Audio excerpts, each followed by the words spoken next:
She thought it was just a drive through the mountains, fresh air for her and the baby she carried. But when her husband stopped the car in the middle of nowhere, everything changed. He confessed to murders, to destroying her life. Then he left her there to die, paralyzed, pregnant, surrounded by wolves in the freezing wilderness. But Claire Morrison refused to become just another victim. What her husband didn't know was that some women don't just survive, they fight back. And when the truth finally came out, it would destroy everyone who tried to silence her. This is the Forest Witness. If you believe in justice, hit that like button and subscribe. You won't want to miss what happens next. The 911 recording crackles through the courtroom speakers, a woman's voice breaking between gasps and sobs. Please, I'm freezing. He left me here. The wolves are coming closer. I can't move my legs. I'm 7 months pregnant. Please send someone. Detective Ray Sullivan shifts in his chair. 8 months after that call changed everything. He watches Claire Morrison wheedle herself to the witness stand, her attorney steadying her elbow as she transfers from chair to seat. The courtroom falls silent. But we need to go back. Back to when Claire Morrison was someone else entirely. 10 months earlier, Claire sat in her downtown office at the Denver Tribune, spreadsheets covering 3 monitors. As an investigative journalist, she had spent 6 months tracking a financial conspiracy that touched some of the city's most powerful families. $40 million had vanished from pension funds, moved through shell companies like water through cupped hands. Her husband Brendan worked at Sterling Investment Group, one of the firms her investigation circled. She had never told him. Claire kept her work separate, protected. That wall between professional and personal had kept their marriage intact through 5 years of deadline stress and market volatility. Working late again. Brendan appeared in her doorway, his tie loosened, jacket over his shoulder. His smile carried the easy charm that had first attracted her at a charity gala, back when she covered society pages before graduating to hard news. Claire minimized her screens. Just finishing up. How was your day? The usual corporate nonsense. He crossed to her desk, kissed her forehead. Listen, I was thinking, you've been so stressed with work. What if we took a weekend trip, just us? Maybe that cabin in Montana we've talked about renting. She hesitated. The investigation was reaching critical mass, but Brendan's blue eyes held genuine concern, and she realized she couldn't remember their last real conversation that didn't involve case files or stock portfolios. That sounds perfect, she said. 3 weeks later, Claire's car was crushed by a semi-truck that ran a red light at 50 miles per hour. The driver fled the scene. Mine. Never identified.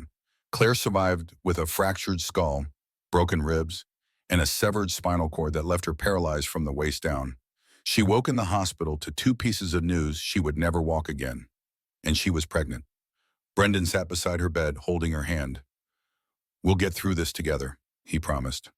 Whatever it takes. Claire wanted to believe him.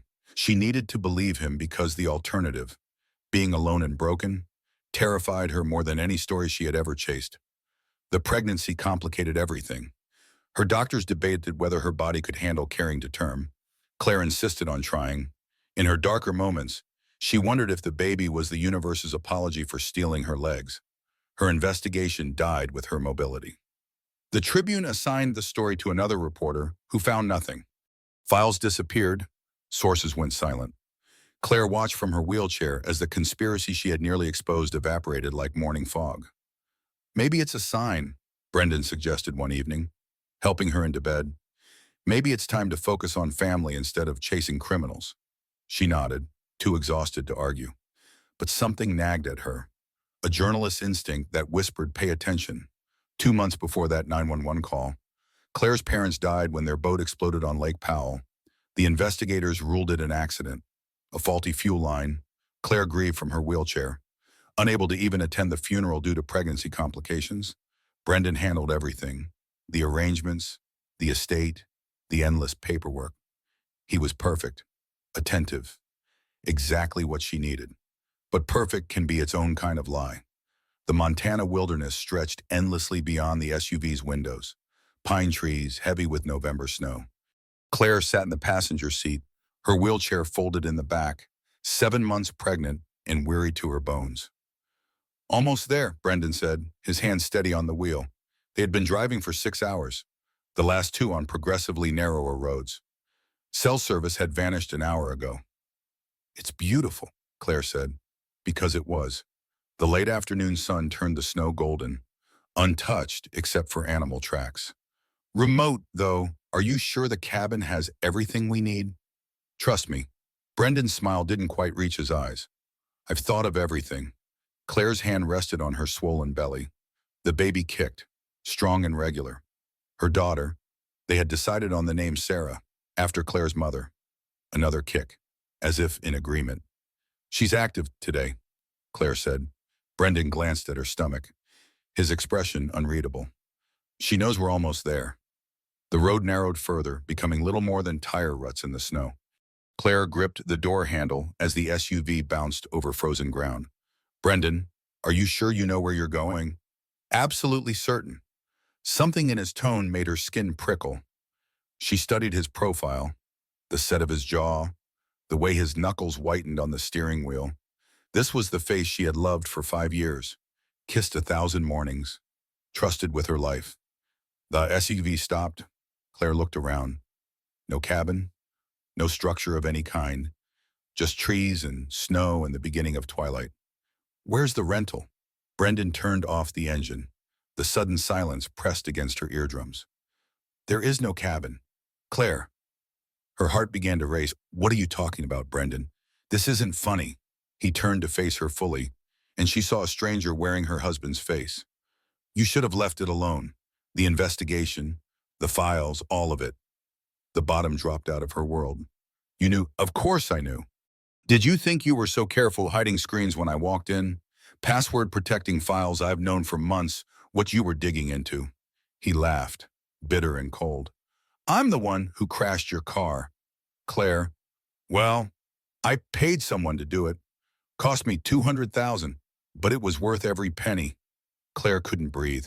The baby kicked frantically, sensing her mother's terror. You're lying. You're having some kind of breakdown. We need to get you help. I'm thinking clearly for the first time in years. Brendan opened his door. Cold air rushed in, stealing what little warmth remained. You were going to ruin everything. The embezzlement, the offshore accounts, all of it. You had no idea how deep it went, how many people were involved. Important people. Claire was in, the kind who don't forgive threats. He walked around to her side, opened her door. His hands, which had held her so gently through her recovery, now gripped her arms with casual cruelty as he lifted her from the seat. Brendan, please, think about the baby. Your daughter. My daughter. He laughed again, carrying her to the back of the SUV. You think I want to raise a cripple's child? Watch her grow up asking why mommy can't run and play like other mothers. He set her roughly in her wheelchair. This is cleaner. Claire's mind raced. Journalist training kicking in even through terror. Keep him talking. Someone might come. What about my parents? The boat explosion. His expression answered before his words did. That was the warning. I thought you'd understand. Back off the investigation. But you kept copies, didn't you? Somewhere I couldn't find them. So now we're here. Brendan, I deleted everything after the accident. I swear. You're lying. You always kept backups, insurance. You called it? He knelt in front of her wheelchair, his face inches from hers. But it doesn't matter anymore. By morning, you'll be gone. The wolves out here are aggressive this time of year. A pregnant woman in a wheelchair, lost in the woods, tragic accident. I'll play the devastated husband perfectly. He stood, brushing snow from his knees. Claire grabbed his coat. Please, I won't say anything. I'll do whatever you want. Brendan removed her hands gently, almost tenderly. You know the worst part, I actually loved you once, before you became a liability. He walked toward the driver's door. Goodbye, Claire. Brendan. Her scream echoed through the tree. Don't leave me here, please. The engine started. She tried to wheel toward the SUV, but the snow was too deep. The wheels immediately stuck. Brendan's window rolled down. Oh, I almost forgot. His voice was conversational, pleasant. The boat explosion, I set that up too. Your parents were going to help you financially after the accident. Maybe fund more investigating. Couldn't have that. They burned beautifully, by the way. Very quick. Then he was gone. taillights disappearing between the trees, and Claire Morrison was alone in the wilderness, with 6 hours of daylight left and wolves howling in the distance. The cold came first, not the gentle chill of a winter evening, but the aggressive, bone-deep cold that kills. Claire's hands were already numb, her breath coming in visible clouds that dissipated quickly in the darkening air. She tried again to move the wheelchair. The wheels spun uselessly in 8 inches of powder. Her arms, strong from months of physical therapy, strained until they trembled. The chair moved perhaps 6 inches before jamming against a hidden root. "Think," she whispered to herself. "You're a journalist. You solve problems. Think." But her mind kept circling back to Brendan's confession. He had killed her parents, crippled her, left her to die. The man she had loved, trusted, built a life with, was a murderer wearing a wedding ring. The baby kicked hard, and Claire's hand went to her stomach. "I know, sweetheart. Mommy's scared too, but we're going to be okay." Somehow. She looked around, forcing herself to assess the situation clinically. The sun was setting. Maybe an hour of light left. Temperature already below freezing. Would drop to dangerous levels after dark. No shelter, no phone, no supplies. Her wheelchair was useless in the snow. There, 20 yards away, a fallen tree created a small depression in the snow. Not much, but better than complete exposure. Claire unbuckled from her wheelchair and dropped to the ground. The snow soaked immediately through her jeans, shocking cold against her useless legs. She crawled, dragging her lower body, pulling with her arms, fighting for every foot of ground. Her muscles screamed. Her hands left bloody prints in the snow from scraping against hidden ice and rocks. The baby protested the jostling with sharp kicks that felt like tiny fists of accusation. It took 20 minutes to reach the tree. Claire collapsed into the depression, gasping, her arms shaking with exhaustion. She had perhaps conserved 10% of her body heat by getting out of the wind. It wasn't enough. "Help," she screamed. "Somebody help me." Only silence answered. No, not silence. The rustling of branches. The crack of twigs under weight. Something was moving in the darkening forest. Claire's eyes adjusted slowly. There, between two pines, a shape, too large for a deer. Gray fur, low to the ground, a wolf. Then another appeared to her left. A third circled wide to her right. The pack was testing her, measuring the threat, deciding if she was prey or predator. Claire grabbed a branch, broken and rotting, but better than nothing. "Get back, get away from me." The wolves' ears flattened. They were beautiful in a terrible way, a perfectly designed killing machines. The largest one, probably the alpha, took a step closer. Claire swung the branch. It connected with nothing but air. But the motion made the wolves pause. "I'm not food, I'm a person." "Get away," the alpha growled, a sound that vibrated in Claire's chest.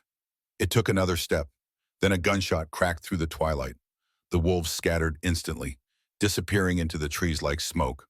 Claire's ears rang from the blast. She looked wildly around, saw a figure approaching, rifle in hand. "Don't shoot," Claire called, her voice breaking. "Please, I'm human. I need help." The figure came closer, resolving into a man in hunting gear, maybe 40, with weathered features and cautious eyes. "Jesus Christ, lady, what are you doing out here?" "My husband left me. Please, I'm pregnant. I can't feel my legs. I'm freezing." The words tumbled out. "Please help me." The man, Garrett Hayes, though Claire didn't know his name yet, lowered his rifle. He saw the wheelchair in the distance, the drag marks in the snow, this woman's desperate situation. Something in his expression shifted from suspicion to horror. "I've got you," he said, slipping off his heavy coat and wrapping it around her shoulders. "My truck's about a mile north. I'll carry you." "The baby," Claire said. "I'm 7 months pregnant." Garrett nodded, his jaw tight. He lifted her carefully, and Claire felt warmth for the first time in hours. Human contact. Rescue. Hope. "What's your name?" Garrett asked, moving quickly through the forest. "Claire Morrison. My husband. Brendan. He brought me out here and left me. He confessed to killing my parents, to causing my accident. He's trying to steal my family's money. You have to call the police." Garrett's arms tensed around her. "We'll call them from the hospital. Right now. We need to get you and your baby warm. Claire nodded against his chest, tears freezing on her cheeks. She was safe. Someone had found her. The nightmare was over. She had no idea it was only beginning. St. Mary's Hospital in Whitefish, Montana, smelled of antiseptic and recycled air. Claire lay in a bed surrounded by monitors, IVs threading into her arms, a fetal heart monitor strapped to her swollen belly. The rhythmic beeping had been reassuring for the first hour. Now, 12 hours after her rescue, the silence between beats felt ominous. Helen Ward stood at the foot of the bed, her expression carefully neutral. She was 55, with gray-streaked hair and the weathered competence of someone who had delivered bad news too many times. Mrs. Morrison, I need you to understand what's happening. The exposure, the stress, the physical trauma of crawling through the snow, it's all put tremendous strain on your body and the baby. Is she alive? Claire's voice was hoarse from screaming into the wind, from sobbing against Garrett's shoulder in his truck. Yes, but her heart rate is dropping. We need to perform an emergency C-section. Claire's hands went to her stomach, feeling the shape of her daughter beneath skin and muscle. It's too early. She's only 7 months.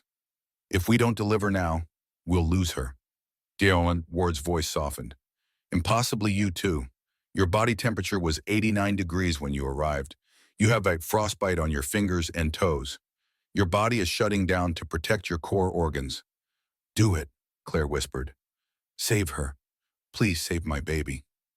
They wheeled her to surgery in a blur of bright lights and their urgent voices. Claire tried to hold on to consciousness, to be present for her daughter's birth, but the anesthesia pulled her under like dark water. She woke to silence. Not the comforting quiet of sleep, but the terrible absence of sound where there should be crying. Dr. Ward stood beside her bed, and Claire knew before the words came. I'm sorry, Mrs. Morrison, your daughter didn't survive. We did everything we could, but her lungs weren't developed enough. She lived for 7 minutes. 7 minutes. Claire had carried this child for 7 months, felt every kick and hiccup, imagined a lifetime of first steps and graduations and grandchildren, all of it condensed into 7 minutes of desperate breathing before silence. Can I hold her? Claire asked. They brought Sarah wrapped in a pink blanket, her tiny face peaceful. Claire held her daughter and felt her heart break in ways she hadn't known were possible. This was Brendan's doing. He had killed her parents, crippled her, and now murdered their child through abandonment and cruelty. Grief and rage mixed until Claire couldn't separate them. She kissed Sarah's forehead, memorizing every detail of her perfect, tiny features. Then the nurses took her away, and Claire was alone. Detective Ray Sullivan arrived that evening, notebook in hand, skepticism in his eyes. He was 48, with the burned-out expression of someone who had seen too many lies disguised as truth. Mrs. Morrison, I need to ask you some questions about what happened in the woods. Claire told him everything. Brendan's confession, the embezzlement, her parents' murder, being abandoned to die. Sullivan wrote it down, his expression never changing. And you have proof of this embezzlement scheme. I had files, but they were destroyed in a storage fire 6 months ago. Claire's voice was hollow. Brendan probably arranged that too. Sullivan's pen paused. Your husband filed a missing persons report yesterday, said you were having mental health issues related to your disability and pregnancy, that you asked him to pull over so you could use the bathroom, and when he came back, you were gone. He searched for hours before calling 911. That's a lie. He left me there to die. Ma'am, your husband seems very concerned. He's been calling the hospital every hour. Wants to know when he can see you. Don't let him near me. He'll try to finish what he started. Sullivan closed his notebook. We'll investigate your claims, Mrs. Morrison. But right now, you're in a hospital bed. You've just lost your baby, and you've been through significant trauma. Sometimes our minds play tricks on us when we're under extreme stress. Claire stared at him, realizing with cold clarity that he didn't believe her. I'm telling the truth. I'm sure you believe that. Sullivan stood. Get some rest. We'll talk more when you're stronger. After he left, Claire lay in the dark, staring at the ceiling. Her daughter was dead. Her parents were dead. She was paralyzed, penniless, and no one believed her husband was a murderer. A knock on the door. Garrett Hayes entered, holding his hat awkwardly. I'm sorry for intruding. I just wanted to check on you. You saved my life, Claire said. Thank you. Garrett shifted his weight. I wish I could have done more. Found you sooner. Maybe your daughter. It's not your fault. It's Brendan's. Claire's hands clenched the sheets. Did the police talk to you or... Yeah, took my statement about finding you. Garrett hesitated. Mrs. Morrison, I need to tell you something. I've got PTSD from Afghanistan. Sometimes my memory gets fuzzy, especially under stress. The detective asked me if I was certain about where I found you, the exact location, and I couldn't be completely sure. The woods all looked the same in the dark. Claire's heart sank. What are you saying? I'm saying my testimony might not be enough to prove your husband is lying about where he left you. I'm sorry. After Garrett left, Claire allowed herself to cry. Not gentle tears, but racking sobs that hurt her still healing incision. She cried for Sarah, for her parents, for the life she had lost and the justice she might never receive. But beneath the grief, something else began to grow. A cold, hard determination. Brendan thought he had destroyed her.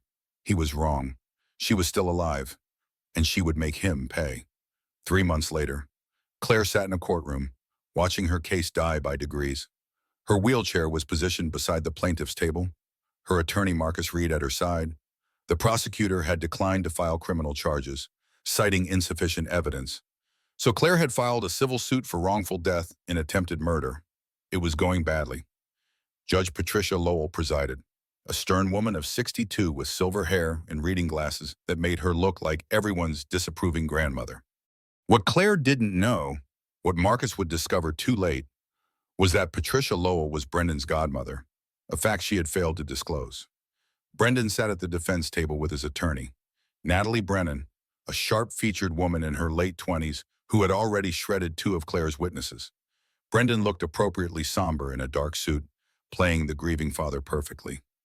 Marcus called Garrett Hayes to the stand.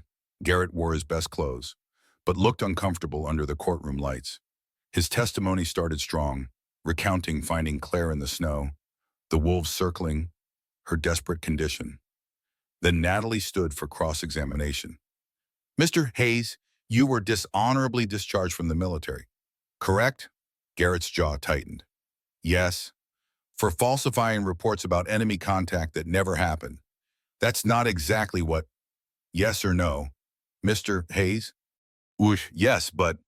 And you've been diagnosed with post-traumatic stress disorder. Yes, Natalie smiled, sharp as a knife. How many times have you been treated for hallucinations related to your PTSD? Marcus objected. But the damage was done, Natalie continued, painting Garrett as an unreliable witness whose mental health issues made his testimony questionable. By the time Garrett stepped down, the jury looked skeptical.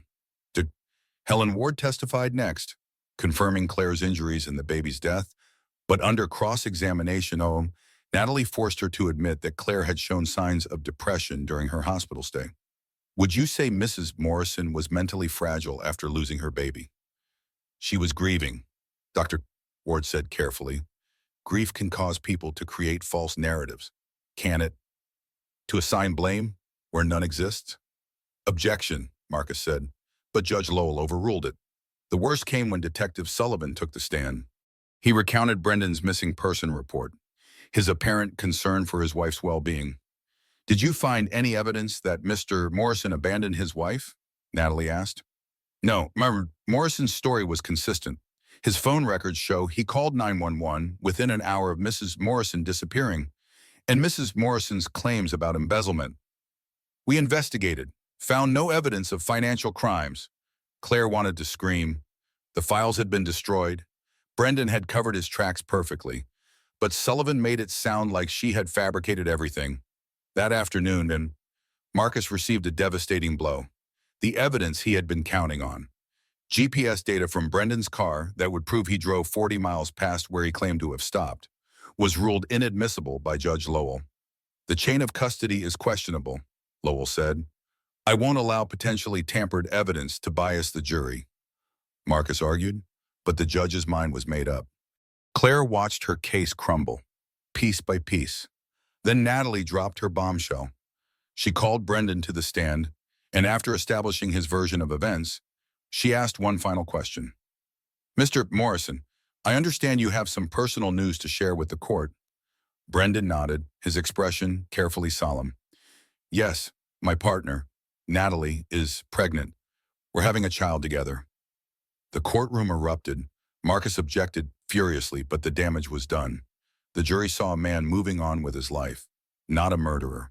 Claire felt the world tilt beneath her. After court adjourned, Marcus pulled her aside. I'm sorry, Claire, I didn't see this coming. Natalie playing up her pregnancy makes Brendan look sympathetic, like he's rebuilding his life after tragedy, not running from guilt. Claire stared at Brendan across the courtroom. He was talking to Natalie, his hand on her still flat stomach. When he glanced at Claire, his smile was triumphant. He's going to win, Claire whispered. We still have closing arguments. No, Claire's voice was dead. He's going to win, and there's nothing I can do about it.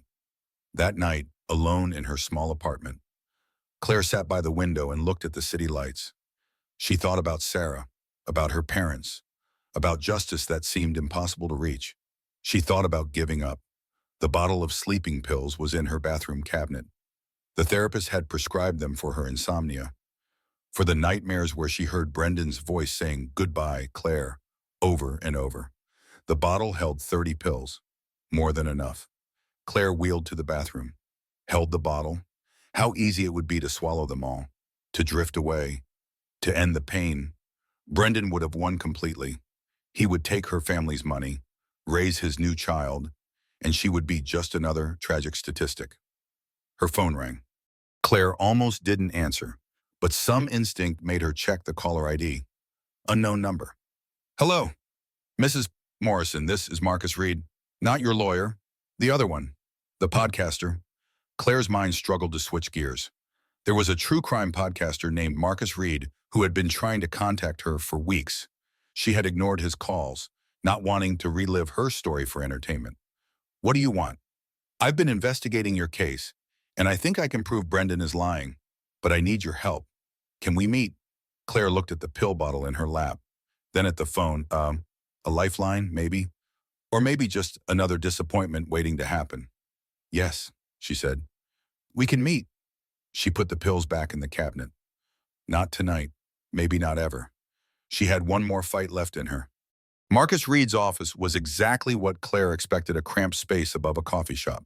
Walls covered in photographs and string-connecting pieces of evidence like a detective show. Marcus himself was 35, with intense eyes and the manic energy of someone who couldn't let go of a story.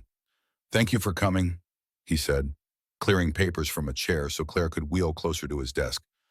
I know my timing was probably terrible. Your case just fell apart in court. Judge Lowell dismissed it yesterday. Claire's voice was flat. Insufficient evidence. Brendan walked out of that courtroom a free man. Judge Lowell. Marcus pulled up a file on his laptop. Did you know she's Brendan's godmother was at his christening? His wedding? Probably bounced him on her knee as a baby. Claire's breath caught. What? She failed to recuse herself. Major conflict of interest. But unless you appeal, which costs money you don't have, it doesn't matter. Marcus spun his laptop around. But that's not why I called you. Look at this. The screen showed financial records, offshore account numbers, transaction histories. Claire's journalist instincts, dormant for months, suddenly sparked to life. How did you get these? I have sources, some legal, some less so. The point is, your original investigation was right. Brendan embezzled $40 million, moved it through shell companies, and parked it in the Cayman Islands. He's been living off the interest while pretending to work an honest job. Claire scanned the documents, her mind racing. This proves financial fraud, but not attempted murder. Not my parents' deaths. Alone, no, but it's a thread we can pull. Marcus opened another file. I've been digging into your parents' boat accident. The explosion was blamed on a faulty fuel line, but the Coast Guard investigator who signed off on that report, he retired 6 months later to a very nice house in Florida, paid in cash. Brendan bribed him? That's my theory.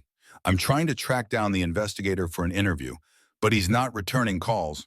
Marcus pulled up more files. Then there's Natalie Brennan, Brendan's lawyer and apparently baby mama. Except I did some checking. She's not pregnant. Claire blinked. What? No medical records, no doctor visits, no prenatal vitamins prescribed. She's faking it to make Brendan look sympathetic to the jury, which, by the way, is fraud. Hope, dangerous and fragile, bloomed in Claire's chest. If we can prove all this, we can destroy him. Marcus leaned forward. But I need your help. Your original investigation files. Do you have any copies? Anything Brendan didn't destroy. Claire shook her head. The storage fire got everything. My computer was in the accident, my backups. She paused. Wait, I used to email myself important files, not the main account Brendan knew about. A secondary one I used for sensitive sources. Can you access it? Claire pulled out her phone and navigating to an email account she hadn't opened in almost a year. Her fingers trembled as she typed the password. The account loaded, and there, in her sent folder, were dozens of files from her investigation. Brendan hadn't known to look for them. Oh my God, Claire whispered. It's all here, everything. Marcus grinned. Then we've got him. I'm going to produce a podcast series on this. 6 episodes, released weekly. By the time I'm done, Brendan Morrison will be the most hated man in America. Over the next 2 weeks, Claire and Marcus worked together, reconstructing the case. The podcast, titled The Forest's Witness, premiered on a Monday morning. Within hours, it was trending. By evening, it had 500,000 downloads. Marcus was a gifted storyteller. He wove together Claire's abandonment, Brendan's embezzlement, the suspicious deaths and convenient accidents. He interviewed Garrett Hayes, who came across as sympathetic and credible without a hostile lawyer attacking him. He spoke with Dr. Ward, who admitted she had felt pressured by the hospital board, major donors who happened to be Brendan's business associates, to downplay Claire's injuries. Episode 3 focused on Claire's parents. Marcus played 911 calls, interviewed witnesses, and presented evidence of the bribed investigator. By episode 4, social media was on fire. #Justice for Claire trended on Twitter. People doxed Brendan, protested outside his home. Claire watched it happen with grim satisfaction.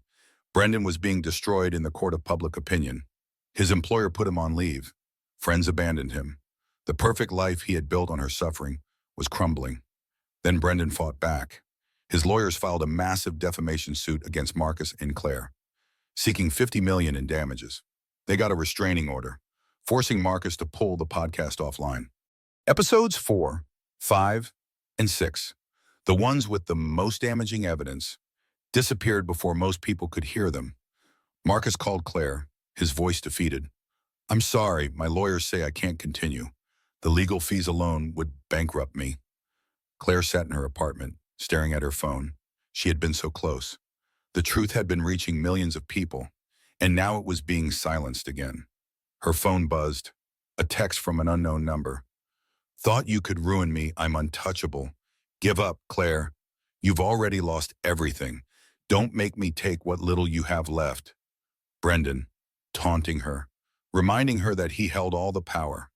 Claire looked around her apartment. The medical bills from her hospitalization had consumed her savings. Her parents' estate was tied up in probate, managed by lawyers Brendan had probably bought. She had no job, no money, no home equity. She was living on disability payments and charity. Brendan was right. She had lost everything, except she was still breathing, still thinking, still fighting, and sometimes that was enough. The call came at 2 a.m. Claire fumbled for her phone, still half asleep, expecting a robocall or wrong number. Instead, she heard a woman's voice, scared and urgent. Mrs. Morrison, this is Natalie Brennan. Please don't hang up. Claire sat up, suddenly alert. Why are you calling me? Because I need help, and because you deserve the truth. Natalie's voice cracked. I'm not pregnant. It was all a lie. Brendan wanted me to do it to make him look sympathetic, and I went along because I was in love with him, or I thought I was. Why are you telling me this now? Because he's going to kill me. Natalie's breathing was ragged, panicked. Now that the podcast is shut down, now that he's won, he doesn't need me anymore. I heard him on the phone tonight, talking to someone about making it look like an accident, just like he did with your parents. I'm next. Claire's mind raced. This could be a trap. Natalie could be recording this call, trying to get Claire to say something incriminating. Or she could be telling the truth. Where are you? Claire asked. A motel outside Denver. I ran. I took my laptop with files, recordings, everything. Mrs. Morrison. I can prove what Brendan did. All of it. But I need protection. The police won't help me. I'm his accomplice. I helped him destroy evidence. Lie in court. I'll go to prison too. You should go to prison. You helped him murder my baby. Silence. Then quietly. I know, and I'm sorry. I'm so sorry. But if I come forward, if I testify about him, maybe I can help put him away. Isn't that what you want, Justice? Oh, Claire wanted more than justice. She wanted Brendan to suffer the way she had suffered. But she was also a pragmatist. What do you want from me?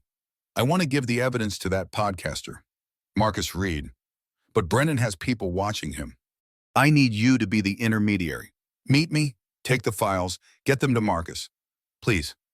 Claire thought about Brendan's text message, about how he thought he had won, about how he had taken everything from her and planned to take even more from Natalie.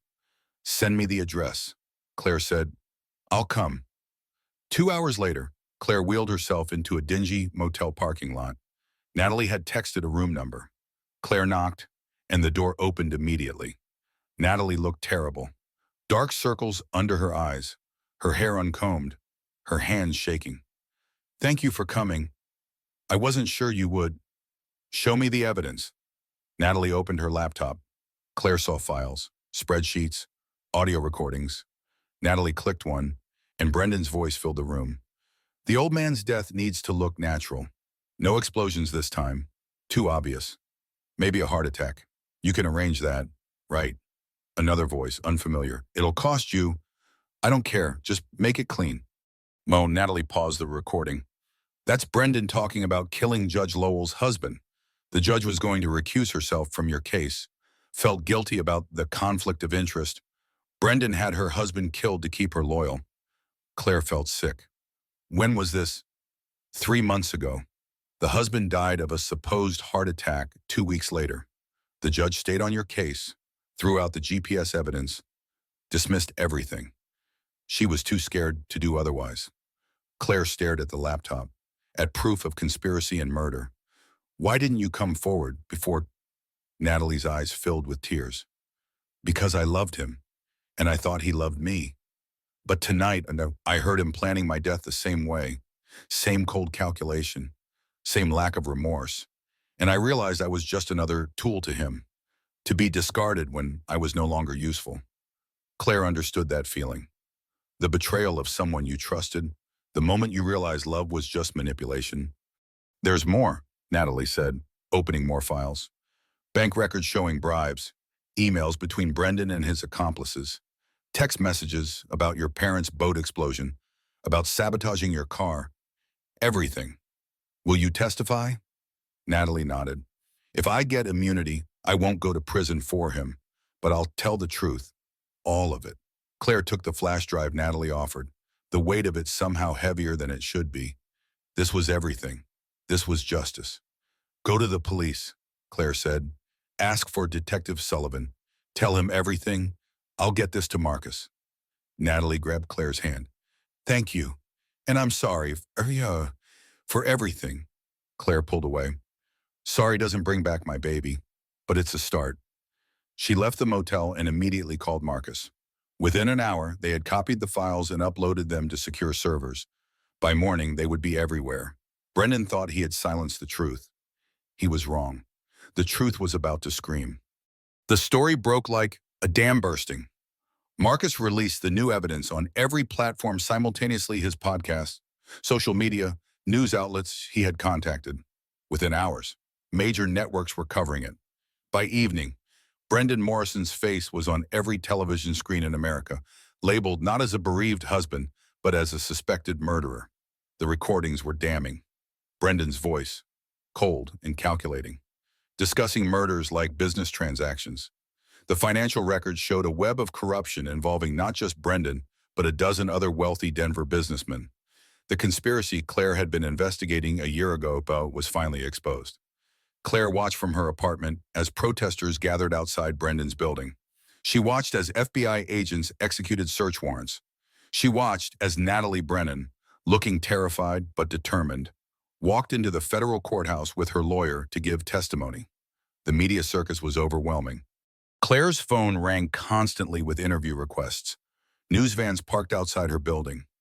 Strangers recognized her at the grocery store, some offering sympathy, others asking for selfies as if her trauma was entertainment. Marcus helped shield her from the worst of it, hiring a publicist to manage requests and filter out the exploitation. But Claire still felt exposed. Her most painful moments dissected by millions of strangers. Every news segment showed the ultrasound photo of Sarah, the crime scene photos from the forest, her parents' boat out engulfed in flames.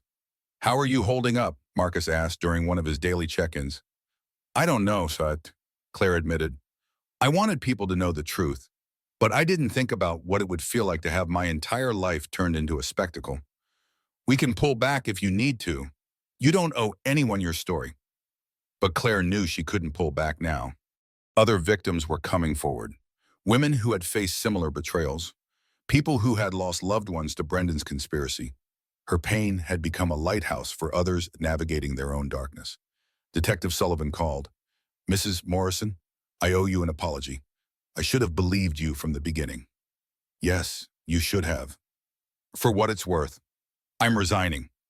I was paid to look the other way on your case, not by Brendan directly, but by people in the department who were part of the corruption. I'm going to testify against them." Claire felt a grim satisfaction. The entire system that had failed her was being dismantled. But it didn't bring back Sarah. It didn't undo her paralysis or her parents' deaths. She thought about forgiveness, about whether Sullivan deserved it. He had been corrupt. Yes, but he was coming clean now. Was that enough? She didn't know. Maybe forgiveness wasn't something you gave all at once. Maybe it came in pieces, hard-won and fragile. Marcus called that afternoon. "Claire, you need to see this. Judge Lowell just issued a statement." Claire pulled up the news. Judge Patricia Lowell stood before cameras, her face haggard, aged 10 years in a few days. "I failed in my duties as a judge." Lowell read from a prepared statement. "My husband was murdered by Brendan Morrison because I considered recusing myself from Claire Morrison's case. I was threatened, coerced, and I allowed fear to compromise my integrity. I am resigning from the bench and cooperating fully with federal investigators." The courtroom of public opinion had done what the legal system couldn't. The pressure, the exposure, and the relentless scrutiny had forced everyone involved to either flee or confess. 2 days later, FBI agents arrested Brendan at his home. The footage showed him in handcuffs, looking small and frightened. Nothing like the confident man who had abandoned Claire in the forest. Natalie stood in a window, watching, her expression unreadable. Claire watched the arrest footage on repeat, trying to feel something. Triumph, relief. All she felt was tired, so deeply tired. Garrett Hayes visited Claire that evening, bringing coffee and sitting in her small living room. "I saw the news. You did it. We did it. You saved my life."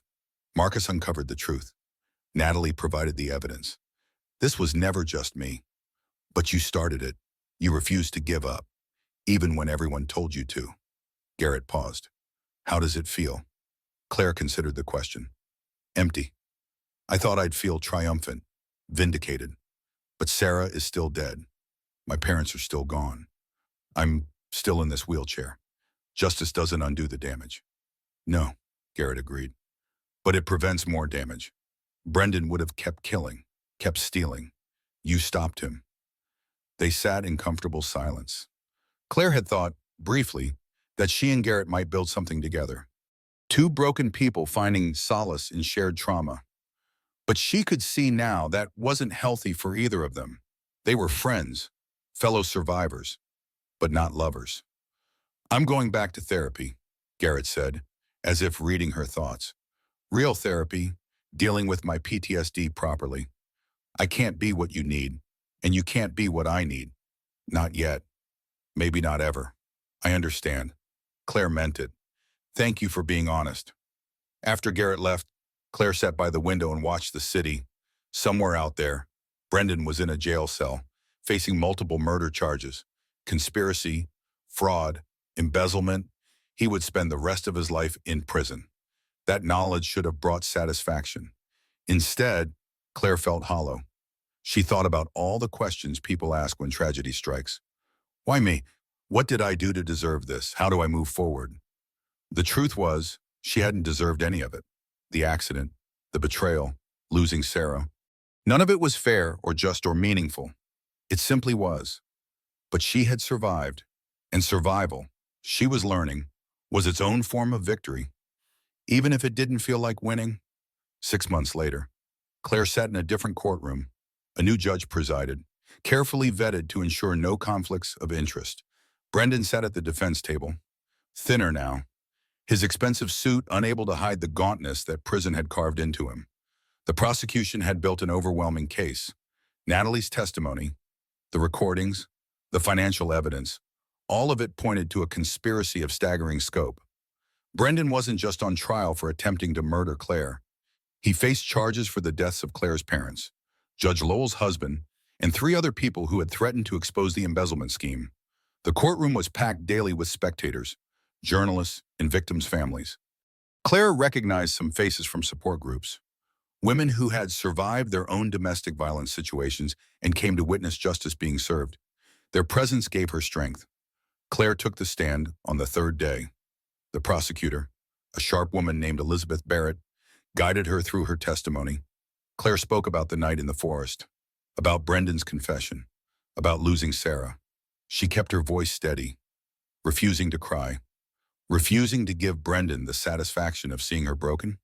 When she described finding Sarah's tiny body wrapped in a pink blanket, the courtroom fell silent. Several jurors wiped their eyes. Brendan stared at the table, refusing to look at her. "Mr. Morrison," Claire said, her voice cutting through the silence. "Look at me," Brendan's attorney objected, but the judge allowed it. Slowly, mouse. Brendan raised his eyes. "You wanted me to know what you'd taken from me," Claire continued. "You wanted me to die knowing you'd won. But I'm here. I'm alive. And you've lost everything." When the defense attorney cross-examined her, trying to paint her as vindictive and unreliable, Claire remained calm. She had nothing left to lose. The truth was the truth. "Mrs. Morrison, isn't it true that you hated your husband for the accident that paralyzed you?" "No," Claire said. "I loved him, right up until the moment he told me he'd caused that accident deliberately. Then I hated him for being a murderer." The defense attorney tried other angles, suggesting Claire had fabricated evidence, that her grief had distorted her memories. But Claire had been through this before. She knew how to handle hostile questions, how to stay focused on facts rather than emotions. "My daughter lived for 7 minutes," Claire said at one point.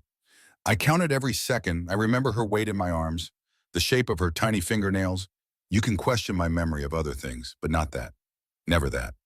On this, the defense attorney moved on. Recognizing a losing battle when he saw one, Brendan's turn to testify came a week later. His lawyers had advised against it, but his arrogance wouldn't let him stay silent. He took the stand and spun a story of being framed, of Natalie fabricating evidence because he'd rejected her. Claire was mentally unstable after the accident. Brendan testified, his voice smooth and practiced. She became paranoid, delusional. "I tried to get her help, but she refused. The night in the forest, she insisted on getting out of the car. I thought she needed space. I went to look for a signal to call her therapist." "Then why did you confess to murder on Mrs. Brennan's recordings?" the prosecutor asked. "Those recordings are fake. Anyone can manipulate audio these days." Then the prosecutor played the recordings, Brendan's own voice, unmistakable, discussing murders and bribes. His face paled.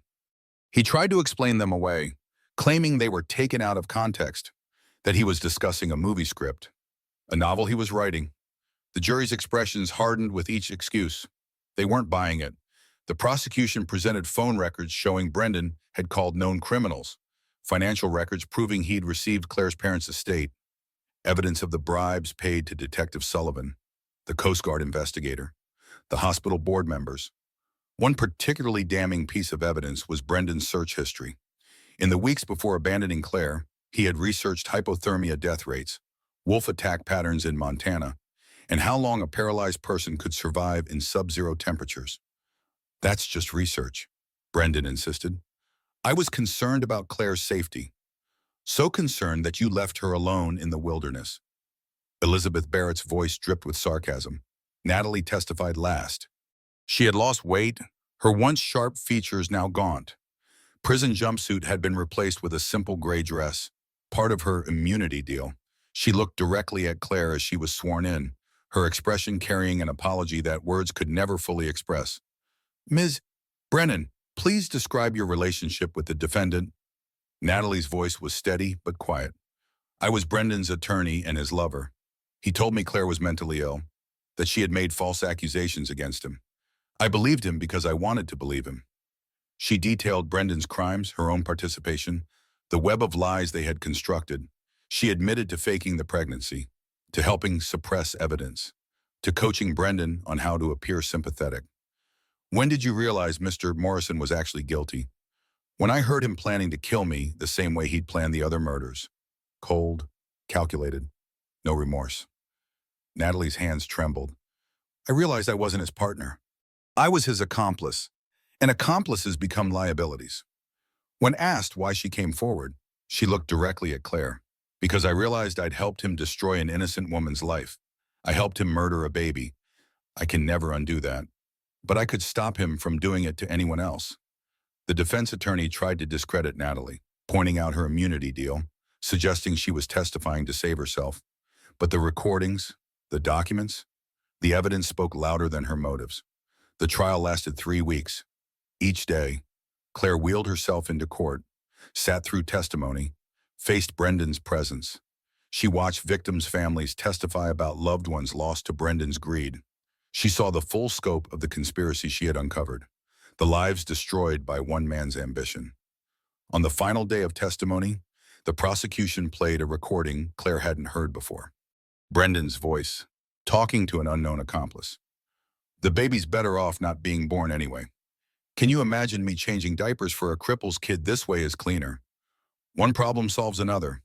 Claire's breath caught, the casual cruelty, the dismissal of Sarah's life, the confirmation that he'd wanted their daughter dead.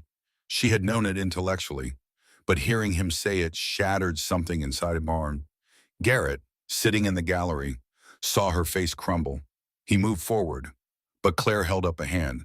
She could handle this. She had to handle this. The jury deliberated for 4 hours. Guilty on all counts. Brendan's face crumpled as the verdict was read. He looked at Claire across the courtroom, and for a moment she saw something like remorse in his eyes. But it was too late for sorry. Too late for anything except consequences. You did this to yourself, Claire said quietly, though he couldn't hear her. You chose this.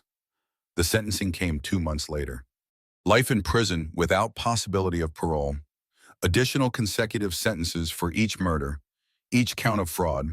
Brendan Morrison would die behind bars. As the judge read the sentence, Brendan's composure finally broke. He sobbed, begging for mercy, claiming he'd been coerced by business partners, that he'd never meant for anyone to die. The judge was unmoved. Mr. Morrison, you had every advantage in life. Wealth, education, opportunity. You chose to use those advantages to destroy others. The court shows you the same mercy you showed your victims. None. Claire wheeled herself out of the courthouse into a crowd of reporters. Cameras flashed. Microphones were thrust toward her. She had prepared a statement. Justice has been served, she said. But justice doesn't bring back the dead. It doesn't undo the damage. What it does is draw a line and say no further. It protects future victims. That has to be enough. What will you do now? A reporter called out. Claire paused. She had been asking herself the same question. I'm going to live as best I can. That's all any of us can do. She wheeled away from the cameras, toward the parking lot where Marcus waited with her van. The victory felt hollow, but it was still a victory. Brendan had wanted to erase her. Instead, she had exposed him. That would have to be enough. 2 years after the trial, Claire Morrison stood in front of a room full of women. Not sat, stood. The physical therapy had taken 18 months of grueling work. She would never run, never dance, never move without pain. But she could stand, walk short distances with canes, enough to reclaim a piece of what Brendan had stolen. "My name is Claire," she said to the support group. "I'm a survivor of domestic violence and attempted murder. I'm here to tell you that fighting back is possible, even when the system fails you." The Morrison Foundation, funded by her family's estate and Brendan's seized assets, provided legal support and protection for domestic violence survivors. Claire ran it from a small office in Denver, working with lawyers and advocates to help women who faced the same skepticism and institutional failure she had. Garrett visited occasionally. He was better, managing his PTSD, volunteering with a wilderness therapy program for veterans. They were friends, nothing more, but their friendship mattered. Marcus Reed's podcast about Claire's case had won awards and launched his career. He still called occasionally, checking in, offering to cover other cases the foundation was working on. The publicity helped, brought donations and awareness. Natalie had disappeared into witness protection. Claire didn't know where she was and didn't want to. Some bridges, once burned, couldn't be rebuilt. Detective Sullivan had served prison time for his role in the corruption. When he was released, he'd written Claire a letter of apology. She had read it once and thrown it away. Some apologies came too late to matter. Judge Lowell had died 6 months after the trial. Heart attack. The doctor said. Claire suspected it was guilt. She felt nothing about it either way. Claire's apartment was small but comfortable. No photographs of Brendan. One picture of her parents on their boat before the explosion. An ultrasound image of Sarah, the only photo of her daughter that existed, tucked into a frame on her desk. She thought about them often, her parents and her child. The grief never fully disappeared, but it had transformed into something she could carry. A weight that reminded her why she fought, why she continued to stand up even when her legs screamed in pain. On the anniversary of Sarah's death, Claire visited the cemetery. The small headstone read, "Sarah Morrison, 7 minutes of perfect love." Claire placed flowers, stood for as long as her legs allowed, then sat on the bench nearby. "I'm still here, sweetheart," she whispered. "Still fighting. I think you'd be proud of your stubborn mother." The wind rustled through the trees, carrying the scent of pine. For a moment, Claire was back in the Montana wilderness, abandoned and freezing. But this time, she wasn't afraid. She had survived the worst that could happen. Everything after was just living. Her phone buzzed, a text from one of the foundation's lawyers. A new case, a woman whose husband had threatened to kill her, police not taking it seriously. Claire read the details, recognizing the pattern, the institutional failure, the woman's fear. "I'm on it," Claire texted back. She stood, gripping her canes, and walked slowly back to her car. Every step hurt. Every step was also a victory. Brendan had tried to destroy her. Instead, he had forged her into something harder, stronger, more determined. She would never thank him for that, but she would use what he'd created. She would turn his cruelty into other women's salvation. That evening, Claire sat at her desk, reviewing case files. The work was endless. For every woman she helped, there were dozens more struggling in silence. But she kept working, kept fighting, because that's what survivors did. Her computer dinged with an email. Subject line, "Thank you.